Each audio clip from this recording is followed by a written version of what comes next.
On February 1st, the judge in the Rittenhouse wrongful death lawsuit ruled that the case could move forward.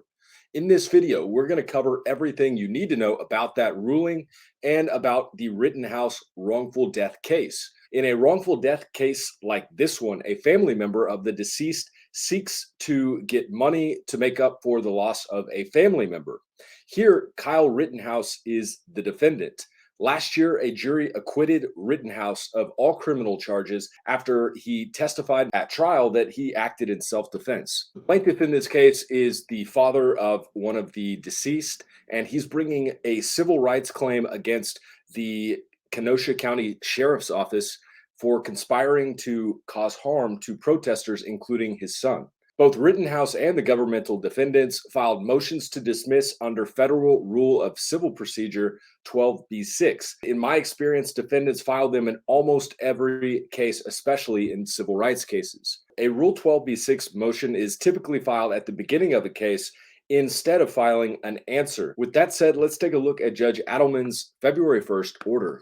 In the introduction section, it states that plaintiff seeks damages for wrongful death from Rittenhouse. But in addition, he seeks to hold the municipalities and law enforcement officers involved in the police response to the protester liable for his son's death. Plaintiff brings federal civil rights claims against these governmental defendants, including claims alleging the existence of a conspiracy to deprive protesters of their civil rights and due process claims based on the government's exposing protesters to danger at the hands of armed civilians. He stresses down here, some may find certain of plaintiff's allegations, such as his allegation that law enforcement conspired to have armed civilians use violence against protesters, hard to believe. But this is not the stage of a civil case at which the court weighs evidence or decides whether the plaintiff is likely to be able to prove his allegations or not. So that is, in a nutshell, a good summary of the Rule 12b-6 motion to dismiss standard that courts apply in federal court. It is, again, it's not a decision on the merits of the case. No evidence is presented. These are legal arguments that we are dealing with here. So let's move on to the court's discussion of the plaintiff's due process state-created danger theory causation claim. The due process clause of the 14th Amendment provides that no state shall deprive any person of life, liberty, or property without due process of law. The state violates the due process clause if, before the police or other public authorities act, the plaintiff is safe, but the state takes action that then endangers the plaintiff and prevents him from protecting himself and fails to supply the sort of defenses that the person could have provided on his own. The complaint alleges that the law enforcement defendants increased the danger to protesters such as Huber while cutting off avenues of self-help. The allegation of forcing protesters into a confined area with the armed individuals, including Rittenhouse, creates a reasonable inference that protesters could not disperse without passing through the area patrolled by the armed individuals, and that once they were in that area, their ability to flee was limited. The court explains further, because Sheriff Beth and Chief Miskinnis are alleged to have known that the armed individuals had expressed intentions to harm protesters, it is reasonable to infer that the commanders knew that they were creating a dangerous situation by forcing the protesters and armed individuals to confront each other in a confined area. These acts of violence were a foreseeable result of the defendant's decision to create an explosive situation by forcing protesters into a confined area with hostile armed individuals. Page 38 has the court's conclusions regarding governmental defendants.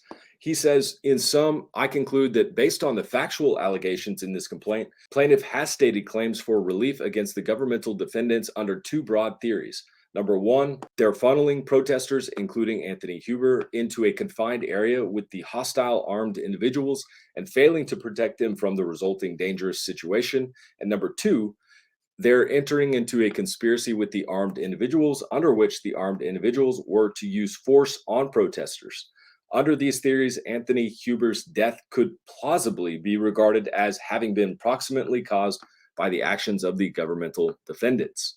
And then the court goes on to address Kyle Rittenhouse's motion to dismiss. Right here on page 44, the court addresses the Rittenhouse motion to dismiss for failure to state a claim under Rule 12b-6.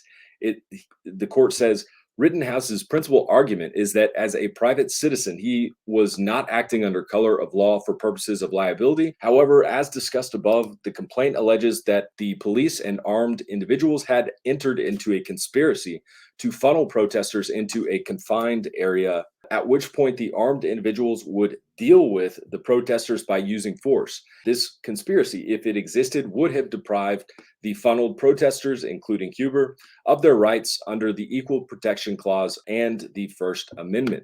If Rittenhouse were part of this conspiracy, he would face liability under Section 1983. And then on the next page, it states that for these reasons, the claims against Rittenhouse under Section 1983 may proceed. Likewise, because the complaint adequately alleges that Rittenhouse was part of a conspiracy with state actors to deprive protesters of their equal protection rights, plaintiff's claim against him under 42 U.S.C. Section 1985 may proceed as well. So there you have the court's order allowing this case to move forward on the merits. Discovery in this case will begin soon, and eventually there will be motions for summary judgment, which is like a motion to dismiss, except for it actually does touch the merits of the case, and evidence is usually presented attached as exhibits to the motion for summary judgment under Rule 56. And then if the plaintiff's claims survive a motion for summary judgment, you will eventually get your trial. And quite frankly, I see this case going to a jury trial. If you don't want to miss my coverage of this lawsuit, then make sure to hit that subscribe button below and turn the bell notification icon on. And of course, as always, thank you for watching.